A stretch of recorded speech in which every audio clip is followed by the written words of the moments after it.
지금 이 조국 혁신당에서도 이 대법원의 발표를 좀 환영한다는 입장을 밝혔고, 그리고 좀 전에 두 분의 설명을 들어봤는데 지금 민주당의 정청래 대표를 필두로 해서 이 법안 굉장히 많이 추진을 했었고 굉장한 속도를 내고 있었는데 이게 1인 1표제도 최근에 좀 부결이 됐다 보니까 정 대표의 어떤 리더십에 있어서의 좀 타격이 있는가 하는 부분도 있습니다. 이거는 뭐 그거하고는 크게 이제 관련성은 없는 거죠. 그 관련성은 없지만은 이제 민주당 정청래 당 대표의 입장에서도 법원에서도 이 자체적으로 사법부의 독립을 존중해주면서 사법부가 국가적 이런 중대한 사건에 대해서 신속한 심리 전담 그런 재판부를 꾸릴 수 있는 비단 작년 12.3 비상계엄뿐만 아니라 앞으로도 이런 비슷한 사안은 또 발생이 될 수 있잖아요. 그렇기 때문에 그걸 이게 애교를 통해서 그러니까 이제 대법관 회의를 논의를 거쳐가지고 결정한 이 내용은 이제 10일 이상의 행정 예고 기간을 거쳐가지고 바로 시행하면 되는 문제예요. 그러니까 이제 아까 홍익표 대표님 맞습니다. 그 입법 기관에서 이제 법을 새롭게 개정하고 만들어 놓으면은 이걸 또 시행령으로 가지고 장관이 그냥 부처적인 차원에서 자의적인 해석을 통해서 이걸 좀 무시되는 그런 반입법적인 행위도 있거든요. 그런 부분에 대해서는 이제 다시 이런 시행령을 가지고 입법 기능을 갖다가 이래 무시당하는 그런 또 취지도 반하는 그런 걸 이제 바로잡는 부분은 좋은데 이게 법원 같은 경우는 이게 사법부의 독립이에요. 상권 차원, 분립 차원에서 봐야 되는 문제거든요. 그렇기 때문에 행정부의 자의적 판단을 이렇게 고쳐서 입법 행위를 하는 거하고는 차이가 큰 거죠.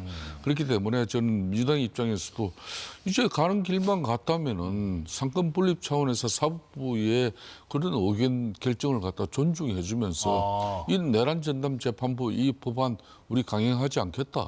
입법 처리하겠다. 이렇게 입법 처리하겠다. 이렇게 하고 뭐 선언해버리면 끝나는 문제예요. 그러면 이걸 다시 여야 간의 정쟁 대치거리도 되지 않는 것이고 이것 때문에 지금 현재 필리버스터 되고 사실상 민생 법안까지도 많은 시간이 지금 부여되고 있잖아요. 이런 부분은 저는 상당히 민주당 입장에서 전향적으로 판단해야 될 문제라고 보고 있습니다. 이 말씀만 짧게 듣고 다음 주제 넘어갈게요. 그러면 이제 민주당 입장에서는 입법 철회를 하는 것이 맞다라고 하시는데 어떻게 생각하시는지요? 그 입장을 취하는 게 맞다 보시나요? 뭐 전 아까 제가 말씀드렸습니다만 아마 민주당 입장에서는 입법 과정을 밟을 것 같습니다. 그래요? 아까 다른 차이점을. 차이가 있다고 했습니까? 그 자체 규정으로 하는 것과 입법으로 하는 것은 분명히 성격이 다릅니다. 그리고 민주당이 지금까지 이걸 오랫동안 논란을 해왔기 때문에 저는 뭐 입법으로 한다고 해서 그러니까 다만 대법원의 입장에서는 이런 건 있는 것 같아요. 어떤 뭐 입법부에 의해서 마지못해 하는 게 아니라 스스로 선택해서 한 거다. 그리고 이후에 뭐 야권을 중심으로 해서 또 일부 법조계에서 야기될 수 있는 어떤 위헌 여부, 소지 이것을 아예 차단하겠다. 그러니까 법원도 이 자체에 대해서는 위헌적이지 않다는 입장을 도리어 우회적으로 표현한 것이다 이렇게 보입니다. 알겠습니다. 자, 각 당 이야기도 나눠보겠습니다. 먼저 민주당 관련 소식입니다. 지난 2021년에 민주당 전당대회가 있었는데 그걸 앞두고 돈 봉투를 받았다라는 혐의를 받는 전현직 의원들이 있었는데요. 2심 재판부가 오늘 1심 판결을 뒤집고 무죄를 선고했습니다. 허종식, 임종성, 윤관석 의원 등에 대해서인데 일단 지금 내용을 보니까 기소에 재판 넘기는 결정적 단서가 된 이정근 전 사무부총장의 통화 녹취록 이게 증거 수집에서 위법하다라는 것이 무죄의 가장 큰 이유 같은데 그런데 같은 증거였단 말이죠. 1심, 2심. 근데 1심 재판부와 2심 재판부가 다른 판단을 했다. 여기서 얻는 시사점은 뭘까요? 홍 대표님. 이게 이제 송영길 전 대표의 재판 과정을 좀 살펴봐야 됩니다. 그 전에 송 대표 이전의 경우에는 예컨대 이제 윤관석 전 의원 같은 경우는 일부 유죄로 해가지고 실형까지 살았단 말이에요. 그렇습니다. 근데 송영길 대표가 1심 판결 나기 이전까지는 다른 분들의 대백이 유죄가 나왔어요. 이 부분을 제대로 이 사법 과정에서, 그러니까 공판 과정에서 문제 제기를 하지 않았던 거죠. 그러니까 송영길 대표 전 대표의 공판 과정에서 변호인들이 이 문제를 집중적으로 분석한 겁니다. 그러니까 위법하게 얻은 증거로 인해서 기소를 하고 하는 것은 이건 불법이다. 이건 잘못된 형사법 절차에 따라 이루어진 것이기 때문에 이거는 증거로 채택해서는 안 된다 해서 그 자체가 전체적으로 증거로 채택이 안 되면서 위법하지 않은 것으로 판단이 된 겁니다. 아. 예, 그러니까 어떤 돈 봉투를 주고받은 행위가 없었다가 아니라 예. 검찰이 확보한 증거가 불법이기 때문에 그로 인해서 기소된 모든 사건들은 불법 위법 사항이 아니다. 위법 사항으로 처벌할 수 없다. 이렇게 판단을 한 거죠. 우리 한때 옛날에 독수독가론이라는 얘기가 있었잖아요. 그렇죠. 예, 그러니까 잘못된 나무에서 얻은 열매는 먹을 수 없다는 것처럼 그 증거 수집 과정에서 합법적인 절차를 굉장히 중시하는 겁니다. 이게 왜 문제가 되냐면 검찰이 두 가지 문제가 있어요. 하나는 캐비넷 수사라고 해서 사건을 종결 처리하지 않고 가지고 있다가 그 수사를 제기하는 건데요. 이때 첫째는 그 캐비넷의 다른 사건, 그러니까 예컨대 그 뇌물죄로 했다가 갑자기 직권남용 문제를 처음에는 영장을 그 압수수색 영장 과정에서 이 사건 아니에요. 근데 그 과정에서 확보했어요. 그러면 별도로 사실은 다시 영장을 청구해서 배임이나 직권남용에 대한 것을 따로 그 증거를 확보해야 되는데 전체적으로 얻은 것을 가지고 있다가 나중에 이걸 별건으로 그냥 엎어가지고 기소를 하는데 이건 잘못됐다는 것이고 네. 두 번째는 종결 처리하지 않는 관행이죠. 그러다 보니까 이 문제에 대해서 사법부가 그 경정을 올렸다고 생각을 합니다. 네. 적법 절차에 따른 유죄의 증거로 보기 힘들다는 판단을 하기에 충분하다라는 판시가 있었습니다. 국민의힘 이야기도 넘어가 보겠습니다. 지금 국민의힘에서는요, 뭐 여러 가지 현안이 있겠습니다만은 특히 친한계 징계 문제로 당내 반발이 커지는 분위기입니다. 자, 이런 가운데 장동혁 대표 정면 돌파 의지를 보였습니다. 한번 들어보겠습니다. 당을 하나로 뭉쳐서 단일 대우로 뭉쳐서 제대로 싸울 수 있는 당을 만든다는 것과 해당 행위를 하는 사람들을 그대로 방치한다고 하는 것이 저는 잘 맞지 않다고 생각합니다. 오히려 해당 행위를 하는 분들에 대해서는 엄정한 조치를 취하고 그리고 당의 하나로 뭉쳐서 싸우는 것이 훨씬 더 중요하다고 생각합니다. 당의 화합을 깨치는 것이라든지 아니면 확장에 방해가 된다고 하는 주장에 대해서는 저는 동의하기 어렵습니다. 김 대표님, 지금 저희가 한 요 며칠간에 이 얘기는 상당히 많이 나눴는데 특히 이제 김종혁 전 최고위원하고 또 한동훈 전 대표 관련된 얘기거든요. 근데 오늘 이 한 분이 더 나왔어요. 지금 김문수 전 장관, 김문수 전 국민의힘 대선 후보인데 김 전 장관이요. 당장 당대표 경선 때만 하더라도 한동훈 전 대표 같은 경우에 대해서 되게 어떻게 보면 배신자 프레임 공격을 했었는데 오늘은 좀 달랐습니다. 어제죠. 국가로서나 우리 당으로서나 보배다. 이런 입장을 한동훈 전 대표에 대한 입장을 밝혔는데 지금 이 상황 어떻게 보고 계신가요? 그러니까 역시 정치판에서는 뭐 영원한 적도 동지도 없다. 예. 오늘의 적이 내일의 동지가 된 거고 오늘의 동지가 내일의 적이 되는 그런 상황에서 그 뭐 김문수 선배의 저런 어떤 뭐 정치적 행위라는 것은 지금은 이제 한동훈 전 대표가 좀 약간 수세적이고 예. 곤혹한 입장이니까 그런 측면에서 좀 뭐 보살펴준 그런 정도의 이야기지. 그렇다고 해서 뭐 저런 부분이 앞으로 정치적으로 큰 뭐 방향성을 가지고 네. 뭐 어떤 국민의힘 보수 진영 내부의 어떤 큰 정치적 변화를 만들어낼 그런 상황까지는 아니죠. 정치공학적으로는 큰 의미를 부여할 만한 상황은 아니다. 네, 그렇습니다. 다만 예. 이제 김문수 선배의 이야기도 저 이후에 이제 이야기가 지금 현재 국민의힘 입장에서는 다양성을 가지고 있지만은 그 다양성이 당을 변화시키고 쇄신시키면서 자정 노력을 통해 가지고 결국은 당이 건강해져서 이재명 대통령의 국정 운영에 대한 제대로 된 견제와 비판 그리고 거대 입법 권력 민주당의 그런 폭주에 대해서도 지금 이제 107석 가지고 대응하기 위해서는 당내 갈등과 분열이 더 이상 이 악화돼서는 안 된다는 그런 내용이라고 그래요. 그렇기 때문에 더 이상 저 부분을 가지고 너무 정치적으로 크게 큰 의미를 부여할 사안은 저는 아니라고 보고 있습니다. 예, 주제를 좀 바꿔보겠습니다. 정부 부처 생중계 업무 보고 관련입니다. 이 대통령은 뭐 조금 전부터 국방부 또 보훈부 대상으로 업무 보고를 받는 것으로 전해지고 있습니다. 저희도 지금 며칠째 업무 보고 생중계를 지금 다루고 있는데 이 사실 업무 보고에 대한 내용도 내용이지만 이 이면에 있는 논쟁적인 부분도 주목을 받고 있습니다. 특히 어제 업무 보고에서 이 대통령이 그런 발언을 했습니다. 인천공항공사 이학재 사장을 저격하는 듯한 발언을 했는데 자 이런 얘기를 했습니다. 외환관리 때 얘기가 또 나왔습니다. 이게 지금 관세청 일이지만은 MOU를 맺고 있으니까 공항공사에 위탁했지 않느냐. 근데 처음에 사장이 하는 일이라고 했다가 나중엔 또 세관이라고 했다. 또 여기서 이학재 사장이 이번에도 또 SNS에 반박하는 글을 올렸습니다. 이거는 양해각서로 협력 의사를 나타내는 것이지 법적인 책임이 있는 것은 아니다. 홍 대표님, 지금 대통령과 이 사장의 의견 충돌 지점이 지금 뭐 누구에게 책임이 있느냐, 뭐 법적 책임이 있다 없다, 뭐 관할이다 아니다 이런 걸 따지고 있는데 일단 저거는 누구 말이 맞는 거예요? 지금 이학재 사장이 예. 내용을 잘못 이해하고 있는 것 같아요. 이해를 잘못하고 있다. 예, 왜 그러냐면 MOU 원칙적으로 보겠습니다. 예. 일단 외환 관리 이게 이제 그 외화 밀반출 얘기지 않습니까? 네. 외화 밀반출은 전체적으로 관세청 업무가 맞습니다. 그럼 관세 쪽에 맞아 일단. 예, 그게 법적 책임. 그러니까 예를 들면 그에 따른 그 외화 밀반출에 대한 처벌이나 예. 고발하고 그에 따른 처벌을 하는 행정 단위는 관세청이 맞죠. 네. 예. 근데 잘 아시는 것처럼 인천공항에서 그 세관이 별도로 이걸 검사하고 있지 않잖아요. 예. 절차상 왜냐하면 이학재 사장 얘기대로 그 대부분의 공항에서 일부 국가를 제외하고는 대부분의 국가가 공항에서 보안 검색을 하고 있지 않습니까? 그렇죠. 공항관리공사가.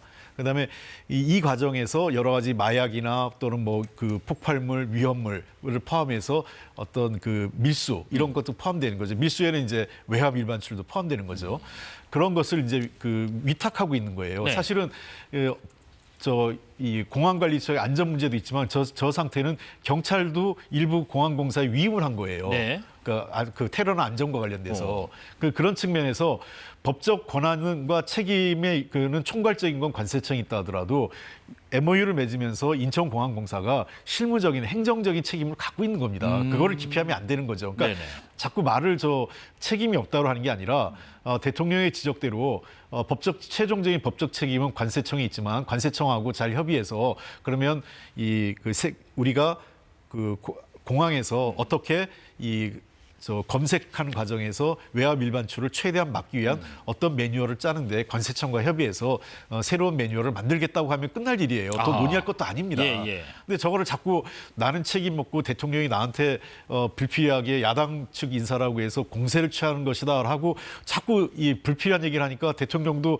사실 뭐 대통령께서도 저렇게 맞대응을 하지 않았으면 좋겠는데 저거는 왜 대통령이 직접 하시는 것보다 대통령실 대변인이나 다른 사람이 하는 게 차라리 나은데 대통령께서도 이제 이게 그 일종의 못 참으시는 거죠. 이 말도 안 되는 행태로 자꾸 저렇게 변명을 하니까. 네네. 저는 이학재 사장이 빨리 대통령의 지시에 따라 외화 밀반출을 막을 수 있는 매뉴얼을 관세청과 협의해가지고 만드는 게 중요한 거지. SNS에 자꾸 저렇게 하소연하고 자기의 입장을 뭐 변명식으로 할 필요는 없다고 생각을 합니다. 공개적인 자리에서 생중계에서 뭐 이런저런 저격을 하는 대통령 그리고 SNS를 통해서 그걸 반박하고 있는 사장. 지금 이런 갈등 양상 김 대표님 어떻게 보겠어요? 대단히 이제 참 부적절한 모습이죠. 예.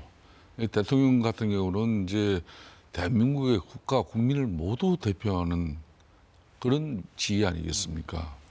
이 부처 이제 업무보고는 행정부의 수반으로서 당연히 이제 해야 될 일이에요. 그렇지만 이제 이학재 의원 같은 경우는 사장 같은 경우는 이제 국회의원도 3번씩이나 한 사람이에요. 또 이제 또 과거 보수 정권의 비서실장까지도 하면서 네네.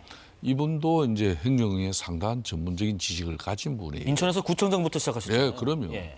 그렇게 구청장도 몇 번을 한 사람입니다. 그리고 아주 원칙적인 사람이야. 그러니까 뭐 정치인들은 보통 좀 상당히 유연하면서도 또 해석 자체도 좀 복잡한 것도 간단하게 만들 수 있는 그런 능력들도 있고 해요. 그렇지만 이제 예. 이학재 사장 같은 경우는 상당히 원칙주의자로서 딱 정확한 걸 좋아하는 사람이에요. 이 그렇군요. 사람 자신이. 그러니까 예. 이재명 대통령하고 지금 현재 외화 밀반출 이 문제 가지고 책임 권한을 가지고 이제 법적으로 다투는 문제는 아니거든요. 그러니까 지금 이제 외화 불법 이 반출 단속 권한과 책임은 쉽게 말하면 법적 처분과 행위를 할 수 있는 주체는 세관이에요. 네. 그러니까 관세청입니다. 그건 맞아요. 그렇지만 그 세관하고 관세청하고 MOU를 통해서 이걸 단속할 수 있는 권한을 갖다가 인천공항공사 또 이제 그 검색대 그 직원들에게 부여한 거거든요. 권한을 갖고 있군요.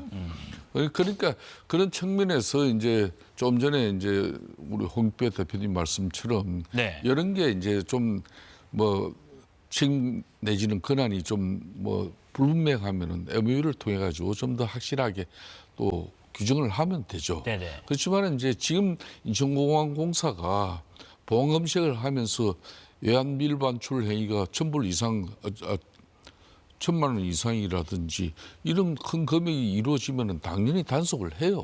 그렇기 때문에 안 하는 건 아니거든요. 그러니까 인천공항공사 사장으로서는 원칙적인 이야기를 한 건데 그걸 이제 대통령이 부처 업무 보고라는 그 공식적인 자리를 통해서 그래도 그 공공기관에 수천 명의 협력해서까지 되면은 10,000명이 넘는 그런 수장을 갖다가 심한 모멸감을 주고 또 그렇게 해서 망신을 주는 이런 대통령의 부처 업무 보고 방식이 적절한지 이 부분에 대해서는 많은 문제가 있다는 거죠. 지금, 또 예. 더군다나 대통령은 또 그걸 갖다가 재반박할 수밖에 없이 심한 도둑놈이라는 표현까지도 했어요. 도둑놈 심보. 심보지. 예, 예. 그러니까 이런 표현이라는 것은 이렇게 대통령이 직접 나서 가지고 자신이 비록 임명하지 않은 국가기관의 산하 단체장이라 하더라도 저렇게까지 나설 일은 아니다.